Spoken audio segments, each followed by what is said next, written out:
রাবণের মৃত্যুর অন্তিমকালে যখন রাবণের কিছু শ্বাস চলছিল, তখন ভগবান রাম তার ভ্রাতা লক্ষ্মণকে বলেছিল যে যাও শ্রদ্ধেয় রাবণের কাছ থেকে কিছু জ্ঞান নিয়ে এসো। তখন রাবণ এমন 3টি উপদেশ দিয়েছিল ভগবান রাম এবং লক্ষ্মণকে, সেটা আজকের দিনে যত বড় বড় ধনী ব্যক্তিরা আছে না, যত বড় বড় ব্যবসায়ী মানুষ, বুদ্ধিমান মানুষ যারা সর্বদা শান্তিতে আছে, তারা না এই 3টি কথা মেনে চলে। সেই 3টি কথা কি, তাহলে শুনুন।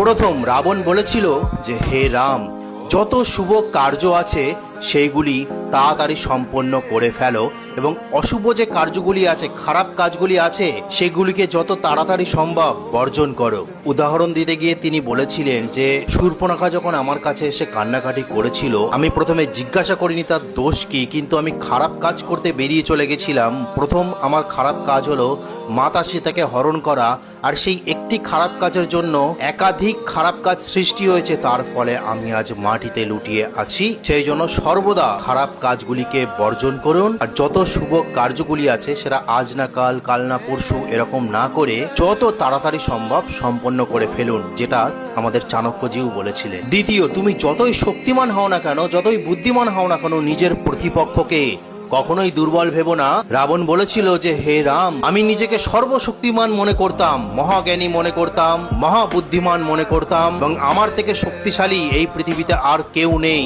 এটা আমি নিজে ভাবতাম। সেই জন্য আমি সবাইকে দুর্বল ভাবতাম, কিন্তু আজ আমার পতন হতে চলেছে একমাত্র কারণ হলো তোমাদের আমি দুর্বল ভেবেছি। তাই তো নিজের প্রতিপক্ষকে কখনোই দুর্বল ভাবতে নেই। আপনার কর্মের দিক থেকে বলুন, আপনার শত্রুর দিক থেকে বলুন, আপনার যার সাথে তুলনা চলছে তাদের দিক থেকেও বলুন, কখনো কাউকেই দুর্বল ভাবতে নেই, সবাইকে সমান ভাবতে হবে। তৃতীয় সবচেয়ে ইম্পর্টেন্ট কথা, যেটা ভগবান রামকে এবং লক্ষ্মণজিকে রাবণ বলেছিলেন, যে নিজের দুর্বলতার কথা কাউকেই বলতে নেই। রাবণ বলেছিলেন যে হে রাম, হে লক্ষ্মণ, আমি বলে, শক্তিতে, বুদ্ধিতে, জ্ঞানে পরিপূর্ণ, কিন্তু তাও আমি আজ মাটিতে লুটিয়ে পড়ে আছি কেন জানো? ভগবান রাম এবং লক্ষ্মণজি বললেন কেন? তখন তিনি বললেন, আমার দুর্বলতার কথা একমাত্র বিভীষণ জানতো, যে আমার মৃত্যু কি করে হতে পারে, ঠিক সেই দুর্বলতার সুযোগ নিয়েই কিন্তু তোমরা আমাকে হত্যা করতে পেরেছো। সেই জন্য বন্ধুরা, নিজের দুর্বলতার কথা কাউকেই বলতে নেই, না নিজের বন্ধু বান্ধবকে, না নিজের আত্মীয় স্বজনকে, না কর্মক্ষেত্রে, না সামাজিক ক্ষেত্রে, কখনোই নিজের দুর্বলতার কথা কাউকে প্রকাশ করবেন না। ঠিক আপনার সাথে তার যখন ঝামেলা হবে, সেই দুর্বল পয়েন্টটাকে নিয়েই আপনাকে সে আঘাত করবে। তো এই উপদেশগুলো দেওয়ার পরেই শ্রদ্ধেয় রাবণ তিনি প্রাণ ত্যাগ করেছিলেন। তো আগামীকাল রামনবমী, সবাইকে রামনবমীর অনেক অনেক শুভেচ্ছা। জয় শ্রীরাম। আমি আজকে থেকে এই রামায়ণের অনেক কথা নিয়ে ভিডিও বানাতে থাকবো হনুমান জয়ন্তী পর্যন্ত।